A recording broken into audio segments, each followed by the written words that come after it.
नमस्कार, मी मुग्धा लोणकर. तुम्ही पाहत आहात स्विफ्ट अँड लिफ्ट मीडिया.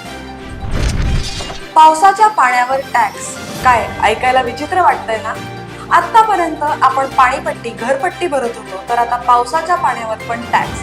हे काय प्रकरण आहे आणि हे कुठे सुरू होणार ते जाणून घेऊया या व्हिडिओमध्ये. आपण ज्या गोष्टी वापरतो किंवा विकत घेतो त्यावर एखादी ठराविक रक्कम टॅक्स म्हणून भरतो आणि टॅक्स वाढला की आपलं बजेट कोलमडतं.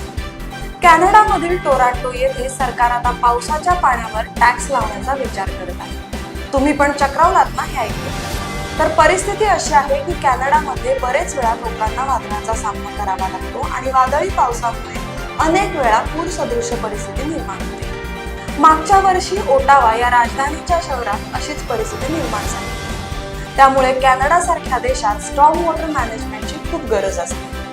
रन ऑफ वॉटर म्हणजे कॉन्क्रिटीकरण केलेल्या जागांमुळे पाणी जमिनीत शिरपत नाही, त्यामुळे पुराचे संकट ओढवते. कॅनडामध्ये ही परिस्थिती अधिक गंभीर आहे, तर जे पाणी जमिनीत शिरपत नाही त्याला रन ऑफ वॉटर म्हणतात. आणि या परिस्थितीला कंट्रोल करण्यासाठी सरकारने storm water charge and water service charge कन्सल्टेशनचा विचार सुरू केला आहे. या नियमानुसार ज्या जागांमुळे पाणी झिरपण्याची क्षमता कमी होते अशा ठिकाणांवर टॅक्स लावला जाणार आहे.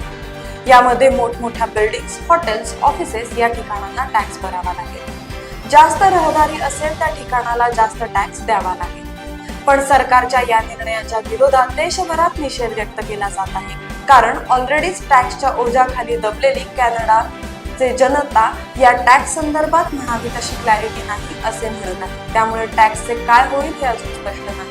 कॅनडामध्ये सुरू झालेलं हे लोड जगभरात पसरेल का याबद्दल तुम्हाला काय वाटतं हे आम्हाला कमेंट करून नक्की सांगा.